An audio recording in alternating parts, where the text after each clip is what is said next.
Hello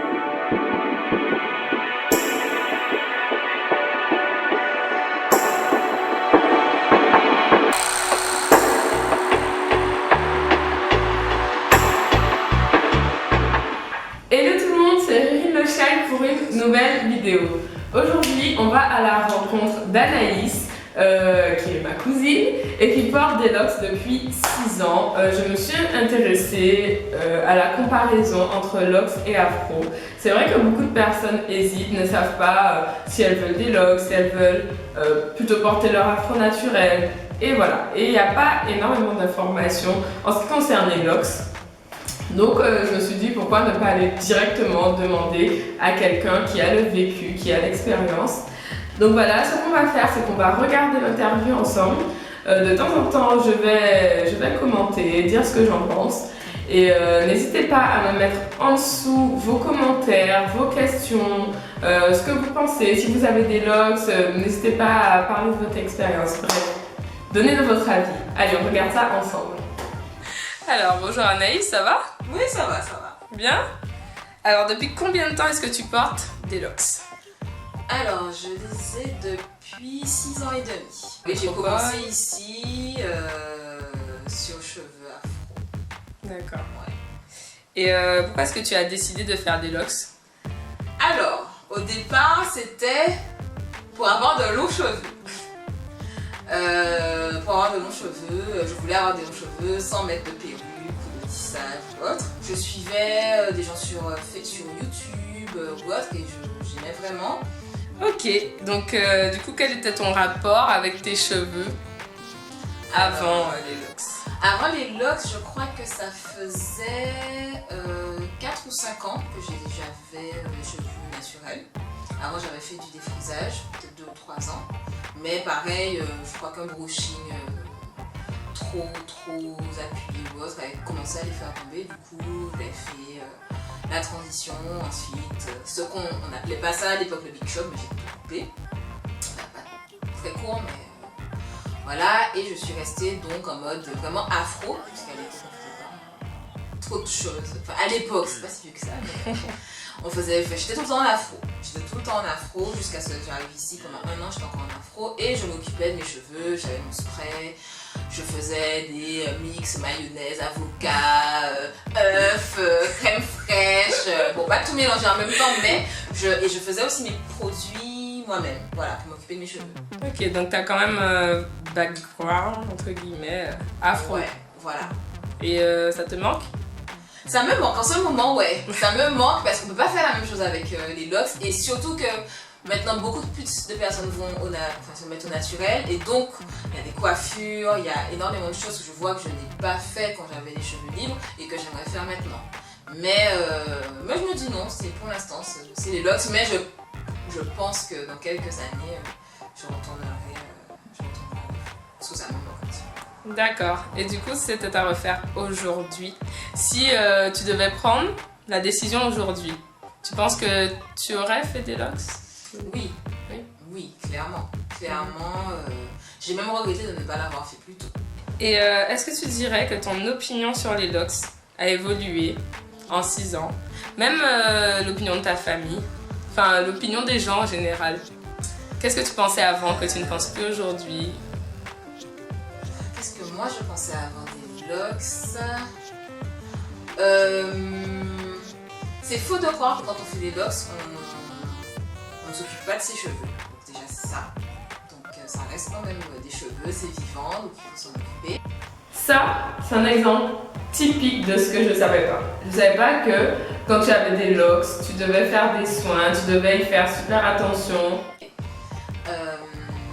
J'ai vu l'opinion globale des gens changer parce que forcément de plus en plus de personnes en font et de plus en plus de personnes cherchent de nouvelles coiffures, de nouveaux soins ou autres. Du coup ça donne une autre visibilité. Et par exemple mes parents aussi, leur regard a changé parce qu'eux aussi avaient cette vision des locks comme étant voilà, c'était réservé aux délinquants ou aux rastas. Etc. Et donc quand tu dis que tu t'en occupes, qu'est-ce que ça veut dire clairement? Qu'est-ce que tu fais clairement avec tes cheveux? Combien de temps ça te prend? Alors, est-ce que c'est contraignant? Pour moi, c'est pas contraignant, ça va. C'est le moment du shampoing qui peut être long, je trouve. Mais c'est relatif parce qu'après ça, je fais pas grand chose. Mon shampoing environ. Disons que je fais shampoing et je tourne. Le shampoing 1 heure, avec peut-être un bain d'huile compris, et tourner 1h30. Donc 2h30 et je fais pas souvent mon shampoing parce que moi je fais mon shampoing que quand je sens mes cheveux sales. Du coup, ça peut être 1 semaine et demie, 2 semaines. Ça va. Ensuite, quand je fais une coiffure, j'essaie de la garder 1 semaine et souvent c'est une coiffure 2 en 1. Donc si je fais des nattes avec un beau chignon ou autre, ou un up-to, peu importe, la semaine d'après je défais les nattes, du coup j'ai des frisottis et ainsi de suite. Je fais mon shampoing, première semaine j'ai une coiffure, deuxième semaine elle modifie un peu et voilà. Et tous les 4 à 6 mois, je fais vraiment soin entre guillemets désincrustant. Donc c'est assez violent avec du bicarbonate de soude, un peu de bicarbonate de soude et de vinaigre de cidre et du miel je crois. Et je laisse poser mes locks parce que comme je ne mets pas de bonnet, parce qu'on est censé protéger quand on dort ou autre, mes cheveux ramassent tout, mes cheveux font un peu ramasse poussière, donc il faut ce soin là et en général on voit la différence, ça enlève quand même toutes les peluches d'écharpes, etc. D'accord. Donc, est-ce que tu peux me donner 3 mauvaises raisons de choisir de faire des locks? Alors, 3 mauvaises raisons. La première, parce que vous voulez avoir le même locks que votre copine ou que telle star, voilà. Et... Stop. Alors là, c'est exactement la même chose pour l'afro. Je sais que ça doit être la 50e fois que je le dis. 50 millième fois que je le dis sur la chaîne, mais c'est pareil pour l'afro, vous n'aurez pas l'afro de leur voisine, faut pas penser ça. C'est comme ça que moi j'ai commencé, je me suis dit ouais j'ai pris des photos, j'avais un dossier et tout. Non, il y a autant de nature de cheveux et donc de nature de locks différentes qu'il y a de personnes différentes. Vous n'aurez jamais les mêmes locks et je pense que même pour en tout cas Rérine, vous avez vu sa jumelle, elle, non pas du tout. Même pour les jumeaux, ce sera pas pareil. Donc, première mauvaise raison, c'est ça. Ne pas vouloir avoir les locks d'autrui. C'est découvrir sa nature de cheveux et donc découvrir ses locks. Deuxième mauvaise raison, je dirais le phénomène de mode. Pour moi, avoir des locks, c'est comme passer au naturel. Il faut que ça soit par nécessité parce que vos cheveux sont abîmés, vous n'avez pas le choix, mais vous êtes préparé à ça. Il ne faut pas se dire waouh, c'est trop beau, je vais faire. Et après, quand vous faites, vous n'êtes pas conscient qu'il y a la période où vos cheveux ne vont ressembler à rien. Comme la transition pour les cheveux naturels, il y a un moment où les locks, quand ça commence à prendre, ça ressemble à rien. Et si vous n'êtes pas prêt, si vous n'êtes pas préparé à ça, ça sera une très mauvaise expérience. Donc je pense le phénomène de mode dans ce sens-là, de faire quand même un retour sur soi en se disant ok, c'est une étape que j'ai envie de passer avec mes cheveux, voilà. Être conscient du choix que vous allez faire et pas vous dire je prends des locks d'Atal et ça revient au point 1. Et la troisième, je sais plus, je sais pas. Il y en a pas? Ouais, non. Donc du coup, 3 bonnes raisons de choisir de faire des locks. Alors, 3 bonnes raisons. Donc je vais dire celle que j'avais au départ. Si vous voulez avoir de longs cheveux, L'Oréal, voilà. Non mais c'est pas la meilleure, mais si vous voulez avoir effet bouclé, versatile, voilà, court, long, ouais c'est cool. C'est un bon compromis, ça prend du temps. Mais moi à chaque longueur en fait on apprécie les possibilités. Parce que les locks sont versatiles en fait. Oui, on a des bad hair day aussi. Le matin, on se réveille et ça ne veut pas, ou vous n'arrivez pas à vous coiffer comme vous voudriez, ça arrive. Deuxième raison, ce serait de faire une autre étape. Vous avez vos cheveux libres ou pas, et vous avez envie de tester autre chose. Il y a les locks, les sister locks. La troisième bonne raison,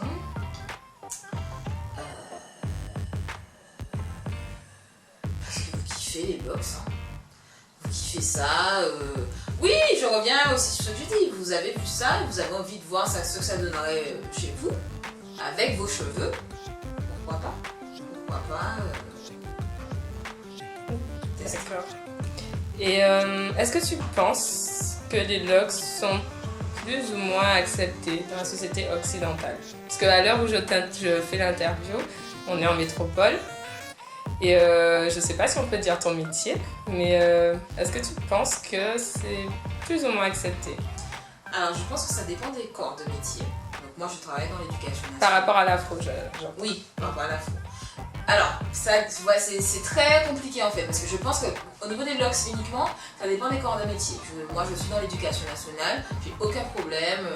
Je vais travailler, des fois j'ai un bandeau, j'ai tout ça de repousse entre guillemets, j'ai jamais eu aucun souci. Je connais d'autres personnes qui travaillent par exemple dans le domaine aéroportuaire. Il faut qu'ils soient tirés aux 4 épingles tout le temps. Donc les locks, c'est vraiment, faut pas qu'on s'en rende compte. Donc je pense vraiment que ça dépend. Maintenant par rapport à l'afro, j'ai l'impression que ça passe partout, plus que l'afro, parce que l'afro, on est en France, du coup les gens ont l'habitude de cheveux qui tombent.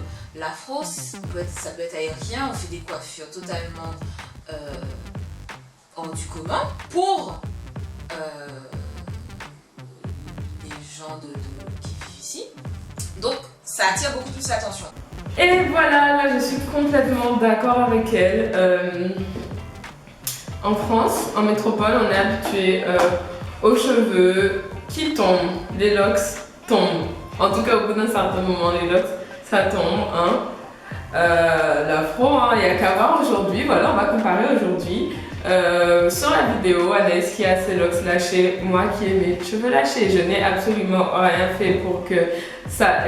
Ce sont mes cheveux qui poussent sur ma tête, qui sont comme ça. Et bien c'est sûr que en métropole, ça passe pas vraiment inaperçu. Alors encore pire, maintenant que moi qui ai une couleur, c'est encore pire.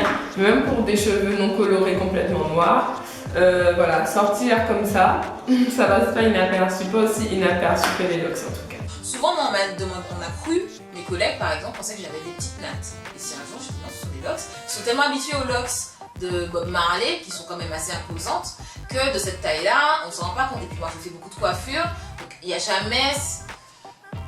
Vu que je fais des coiffures, on a l'impression que j'ai des rajouts et que je fais des coiffures avec. Donc, ça passe partout, mais malgré tout, ça dépend des corps de métier. Et ça dépend... Alors, je connais quand même des ingénieurs aussi qui viennent avec leur tête en pâche, comme on dit, voilà, qui n'ont pas du tout tourné et qui vont travailler, on ne leur pose aucun problème.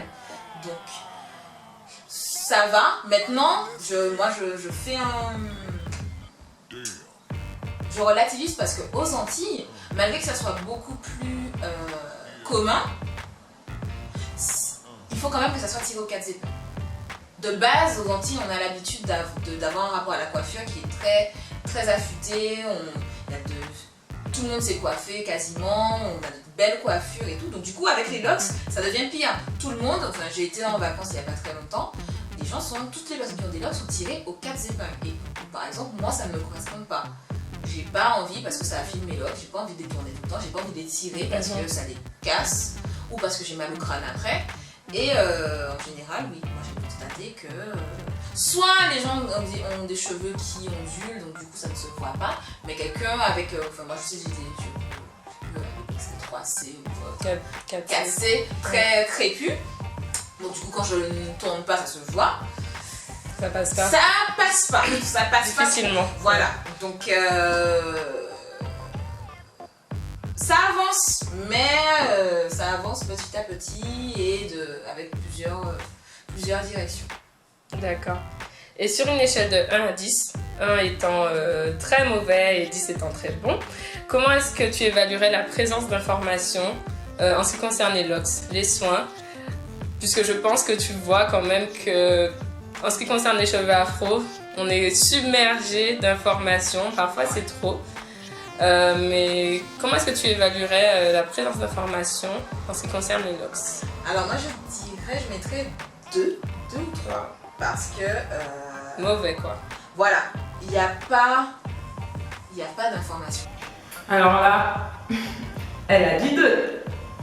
J'avoue que quand avant de faire l'interview, quand j'ai fait mes petites recherches,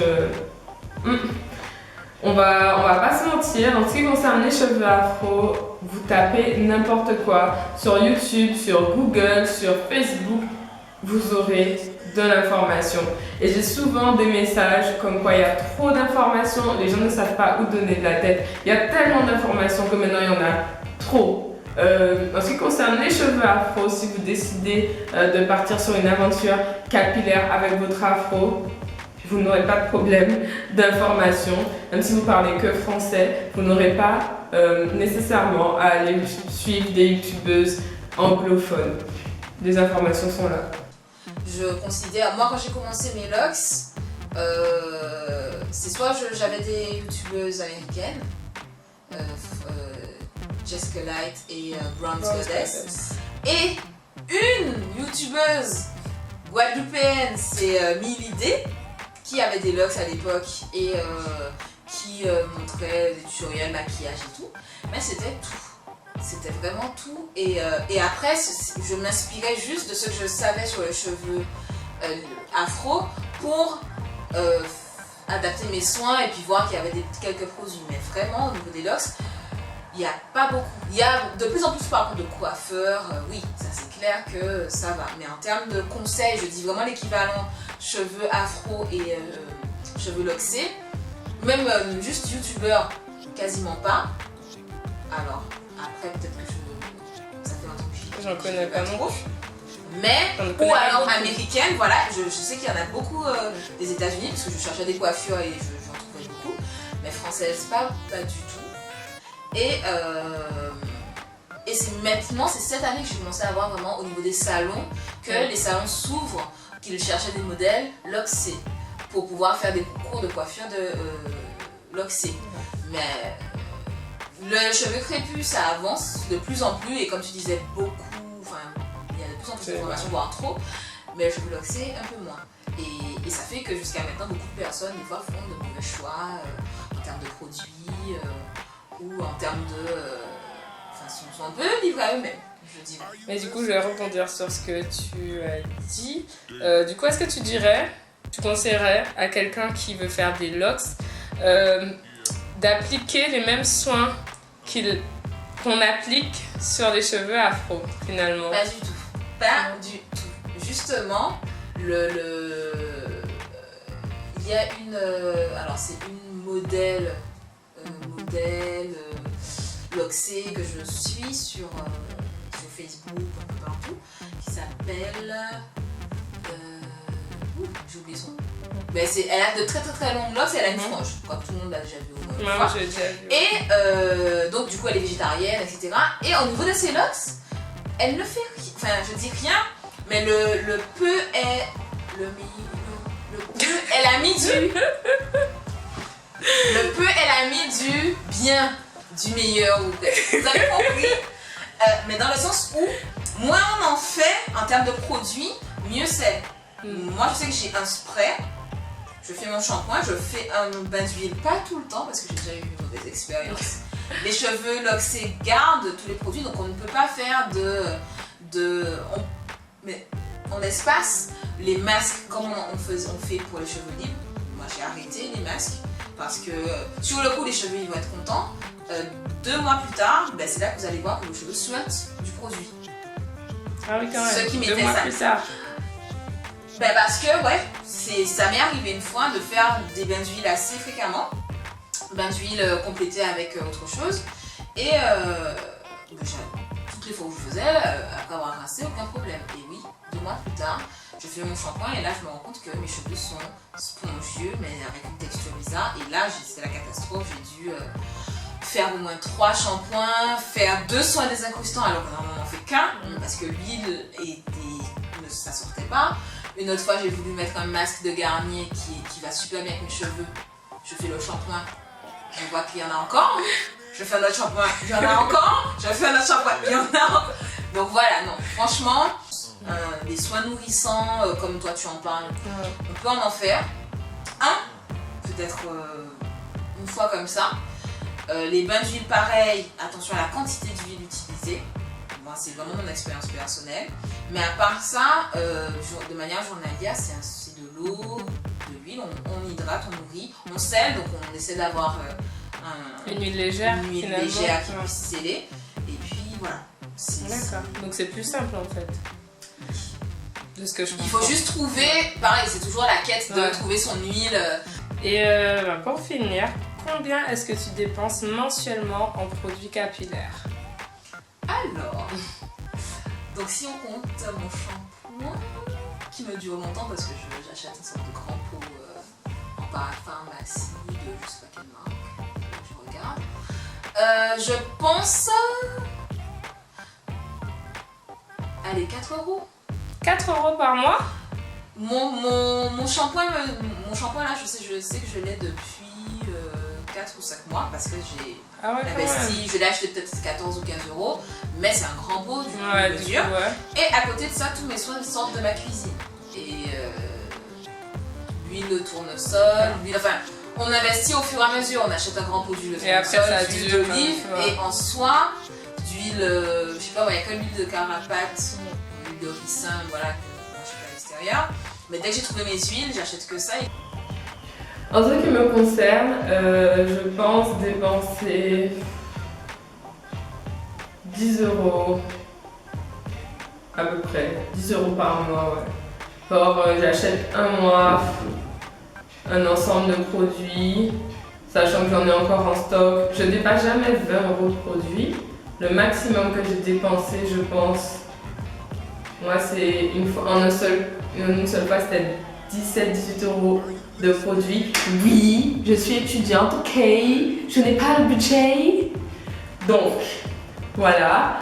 Et ça me dure genre 2 mois. Donc on va dire 10 € à peu près. Donc pour une personne lambda, parce qu'on va dire que toi en gros tu dépenses 20-25 € tous les 4 mois. Oui. C'est comme ça.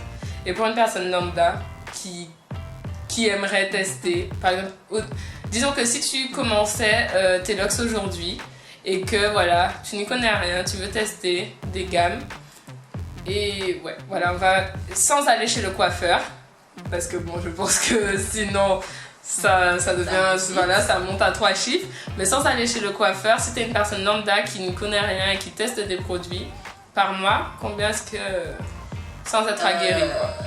Alors, c'est pas à quoi je suis passée aussi, j'avais une gamme et concrètement toute la gamme ça me revenait je pense à 40-50 €, donc c'est-à-dire du spray, soin désincrustant, avant shampoing, ouais j'en avais bien pour 50 €. Par mois? Du coup 25 par mois, parce que on va dire que ça me durait.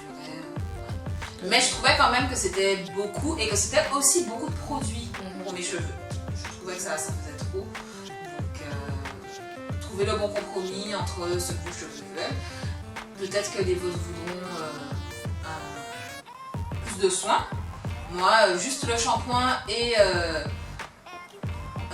bain d'huile, soin avant, soin des incrustants, ça va. Je les sens en bonne santé. Et ils poussent. Oui, effectivement, comme vous pouvez le constater. J'ai fini en tout cas. Merci beaucoup pour tes réponses. Merci à toi. J'en ai appris énormément. On peut te suivre sur ta page. Puisque tu es photographe. Donc je mettrai la page en barre d'infos. C'est Anaïs sur Facebook. Ouais. Donc voilà, on peut suivre ton actualité. Et encore merci beaucoup, à bientôt j'espère. En petite conclusion, je peux dire que, bon alors, est-ce que l'interview m'a convaincue de faire des locks ou Non. Je suis très bien avec mes cheveux crépus pour l'instant. Peut-être que dans quelques années, je voudrais faire des locks ou faire un big shop juste pour voir ce que ça fait. Mais pour l'instant, je me sens bien avec mes cheveux crépus. Après, ce que j'ai pu constater, c'est qu'il n'y a pas énormément de différence. en ce qui concerne les soins, en ce qui concerne le budget. Après, bien sûr, il y a des différences, hein. Je n'ai pas à reprendre mes racines ou quoi que ce soit. Mais voilà, à chacun son truc. Si je dois faire une coiffure pro, ça peut me prendre 5 heures, donc c'est pareil. Mais en fait, je pense finalement que, quelle que soit la décision que vous preniez, tout ce que vous avez à faire, c'est vous informer. Il n'y a pas... je pense pas que les locks soient meilleurs que l'afro soit meilleur que les locks. Mais dans les deux cas, si vous êtes informé, vous saurez si ça correspond à votre style de vie, si vous avez le temps, si ça correspond à votre métier, si ça correspond à l'énergie que vous voulez y mettre. Donc voilà en fait. Hein. Et après, pour tous ceux qui ont du mal à trouver des informations en ce qui concerne les locks, je vais essayer de vous mettre en barre d'infos tout ce que j'ai trouvé en termes de blog, de page Facebook, de chaînes YouTube françaises ou anglophones. Et voilà. Et pour tous les autres qui portent avec fierté leur afro comme moi, et continuez à faire ce que vous aimez. Merci beaucoup d'avoir regardé cette vidéo. N'hésitez pas à commenter, à partager, à donner votre avis. Allez, bisous!